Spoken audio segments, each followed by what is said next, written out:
Kaya manuia mai pia alau Samoa Entertainment TV nei fo esalua. Ua mabaya tule so sao tamalu o luono pe ta imol silie le fitu se fulu whanau o tau sile Campus of Hope e tona imatu. O le to'atelo i la tau na sawa i nai tamaa. Ai sali i whaapito tasi ai la la tau whaamanuia mō na o tamaa lo whamoni. O le whaamanianga whanau o tau sile SVSG Samoa Victim Support Group i le Campus of Hope. Sao la tau avatu fo i whaamanianga ma mo o ngā lo whai tamaa o tamaa o mātua Mali i umalawa o Samoa i le lātou whaamanuia. Peitai, sao lātou pātapatia fo i le sao o tamālo loa e aro lofa ma pui pui. Taitai ma tausi o lātou ahinga. O tamālo loa na whai ma wha taitai inga i a lātou whāna we ala i lea lofa, whaaloalo ma le loto atoa. E manatul pūlenga o le tō manga mwe popo ngā TLSVSG o le alofa tamaa. O le wha taitai inga le nae ma whai ona wha sao atuai. Leo langa o lona tali i o lona fine o lava i le whaavavau. Mau lātou tālo sia i le whaaua waipea, o na mauanita mā Samoa e lātou te whaiele nātu langa. Mau whau sia ini a inga e langonai, e a lātou whanau le saonga le mū, o le mawhanawhana o le alofa o le tāua, ma le whaalo alo mō tangata umo le ainga. Ma mamoli whaapitoa mai ai foi, ma le whaaftaitele le ngata o whanau, ai ole pūlenga o le tō manga, o le aso sao ta mālua olu ono la lātou whaamanuia, mō ta māu malawa na whaasilisili ia i lātou, le alofa nai lo le sāwanga, ono sai nai lo le ita, ma le pui pui i le saonga le mū nai lo le sāwā, ma sanga whaafetai ai nai tu ainga o ta mai Samoa, o manuia lo tō waso lua olu ono, mai le SVSG. Mai lama le tō mang o le Campus of Hope o lo tausia i ta maiti o le tō tele na sawaina e o lātou ta mā po o li i fo i e lata i o lātou ainga. Pei ta ia iai fo i ta maiti e ese mafuanga na tāu fiai i le lotoale nei. Ma o anea i le taimi o ta pena uma ainga o Samoa e pāti patia le sao ta mā. Ai whaafua se i lava o nā luatu se ta mā i le lotoale Campus of Hope i tuana i mato. E fia mafuta i lo nalo.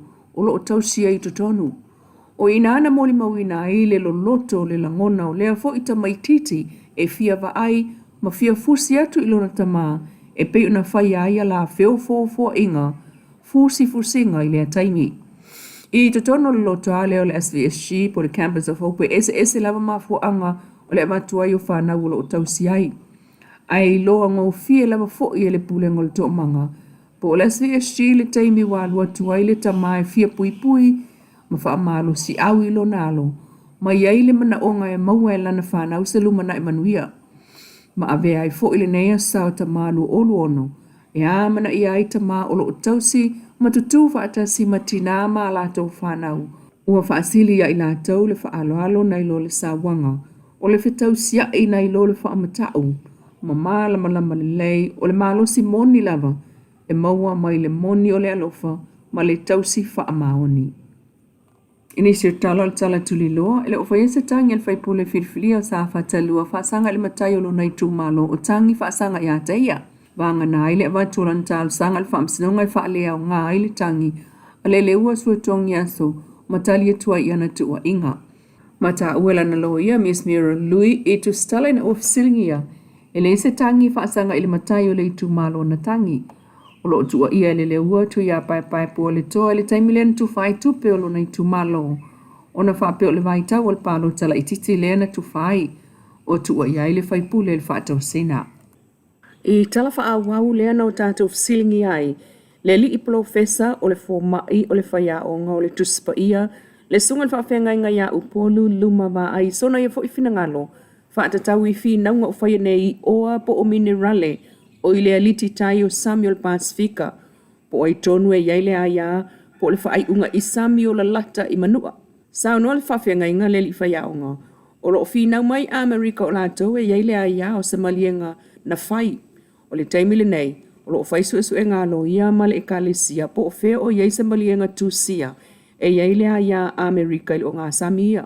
O lea e lata i Amerika Samoa, e leo manino ili taimine le mea na. Peo na ia sao noa ai o lo manino o Sami ia o Samuel Pacifica. Te vanga na ai sa whai ia ni malienga ni agreements mani whiangainga yasa ua mawai i le taimi ele i o mai le EEC. A whaina whaisa malienga i le mele na Leilua po mau Amerika e tu atu o ngā sami. Ele a feiva se lau lena whai ele malienga matutuila. Ele o ilo tonu po o wheo tati ai le malienga le nape o na i sao noa. Rono fina ngalo o ngā sami la vai o sami o le Pasifika. E pui pui le Pasifika o ia e te tau o na oso mai ai i to tonu le Blue. Mai o ia te tau o na oso mai ai lo i to tonu le Blue Pacific. Na amata i le taimi o taitai fono le sunga tu le epalu pesoli aisa i lele malihelenga o i lilua fesu fitu. O le Blue Pacific o le pui pui ngol Pasifika mona o ngā sami. A whai wofi mai Amelika i le taimi le nei. Pele te tau na wha o ngā le Blue Pacific Strategy e whai ai se whamatalanga po se statement a le Pasifika o na ua lotea o tātou sami. E te tau na iai le fono a taitai o le Pasifika se whaatala noanga o le name tā upu. O le melo na lua pe on sa nol professor a whai ua mai Amelika i amatai i o le deep sea mining le nei. A whai o lea ono whai le mele e whai ma whai to toa e ofi mai ai Amelika i so o se o ngā sami o le Pasifika. E ofi mai ai Amelika e ono whai ai whatau inga mai si tunuu i o latou o ngā sami e pe o le Cook Island. E le i tau nuu Papua New Guinea, lea o tau amata Cook Island awa o le a whaila na whatau tui. O tenders for cooperation, it could happen soon, he said. E ono whaile mele nei e whai ma whai to o Amelika i so o se o ngā sami e whai ai malianga mal Pasifika. Sa nol whawhenga inga o le tele o le tunu ulentala no iai. O lo opopole tutuila o na o saina nei te ua mai saina eli ai le leile mai o Amelika e eli. O le mele na o lo fefe ai tutuila geopolitics mai au mai saina as a threat ya Amelika. Ai whaoso mai ai lalo le deep sea mining. Ai oie a vele ai atau ya Amelika e o mai ai eli pe maina minerale o le Pasifika. Ele o iei se whaatananga sa te tau na iei Amelika Samoa i le ilo i longa o lea mata upu. A whai o le tautonga Amelika ia pui pui Amerika Samoa e manatul whawhenga inga ai se a ua whai ai lea whai unga e au noa ma le iei o tangata Amerika Samoa ilana whai unga.